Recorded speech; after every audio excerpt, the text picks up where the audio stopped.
Hello friends, जय Jagannath. Welcome back to my YouTube channel. तो friends, एबे चलची कार्तिक मास, तो सेथिपाई मु 5:30 उठी पड़ी। देखो 5:30 है केते जोर कुहुड़ी देखी माने कुहुड़ किसी देखा भी जाऊनी। तो मु तो केते दिन हम 5:30 उठी।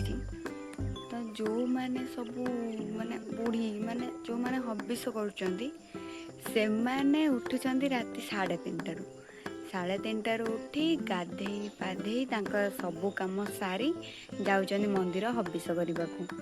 तो मुझे केते दिन हम 5:30 उठी जाइए मोर बेसी भाव हो जाइए। तो सेमती किसी ना कह गले जेहेतु धर्म मास तो आमको उठा पड़ो। तो मु उठी पड़ी कौन पाई कि जेहेतु काली कौन बड़ ओषा अच्छी, तो आज सोमवार कहते कि एक पत्रिया खाइबा। तो से मु उठी पड़ी। तो जेहेतु मु भी ओषा करी, तो से उठी मोर गाधुआ पाधुआ सारी मुंड फुंड धोई जीवी मंदिर को प्रणाम करके आसबि। आसी सारे आम घर ये रंगोली पड़ो। आपण मैंने तो जानी थे मुझे कौन कह पंचुक 5 दिन रंगोली हुए चौरारे। तो मु भी आसिले मोर रंगोली पकेबी। तो एबे मु चली मोर गाधुआ पाधुआ सारी मंदिर जीवी। आसिले रंगोली पकेई पुणी आउ थे मंदिर जीवी बालुका पूजा पाक। तो आपण मानक निश्चय देखी चलन जीवा।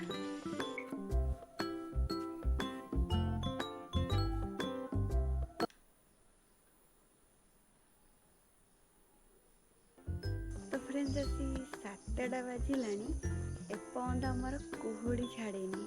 देखु एपर्यंत भी कुहुड़ी चलते जीवा मोर से।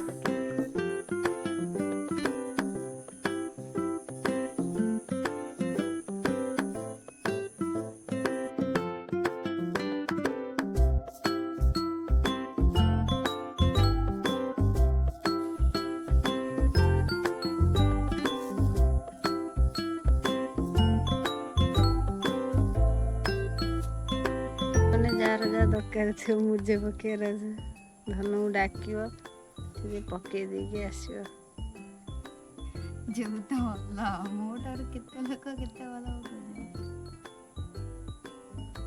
जहाँ को आसुव तो डाक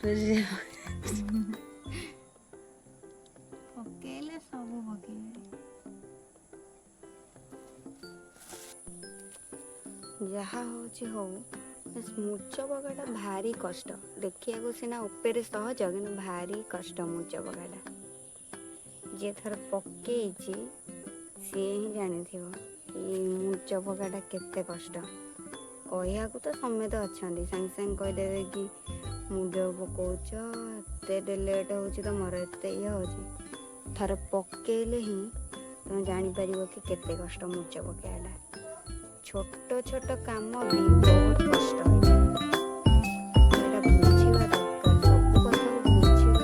हेलो सांग मैंने देखु ये मुर्जाटी केमिति हेची। धान आमर एते परिश्रम करी सखाळु ये खरारे पकई कहिबे कमेंट माध्यम केमिति हेची।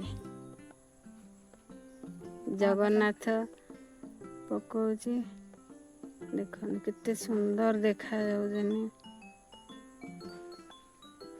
बहुत परिश्रम कलानी सखाळु आज पिलाटा।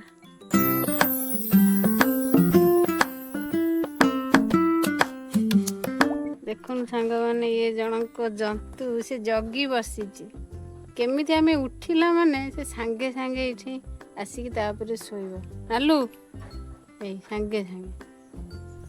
हेलो सांग माने ये जने हम ग्राम देवी। ए मूर्जटा केमिति हेची कहबे गुगुली पकेची। सांग माने आमे जाउछु इनका पूजा करिया को बेलवण को देखिए सीटी पहुँचला पर केते लोक अच्छा पूजा पूजी होची।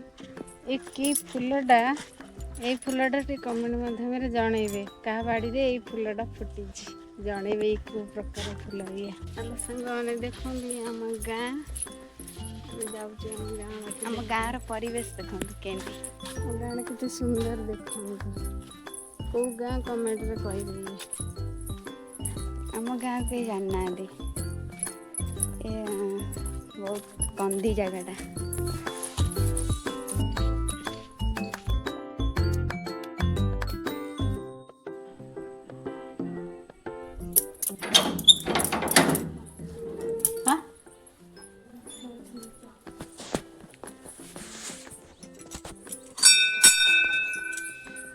बुढ़ी राधा कृष्ण अच्छा राति की राहास हे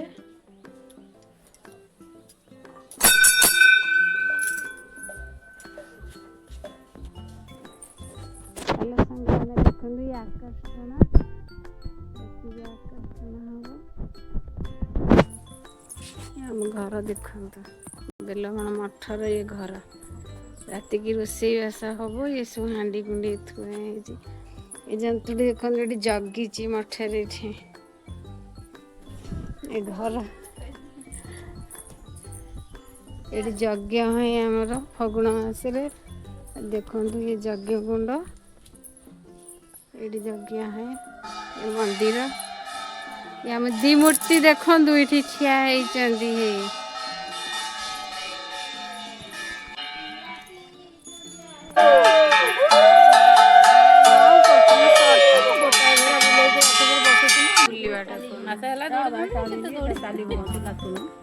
नाची नाची आजा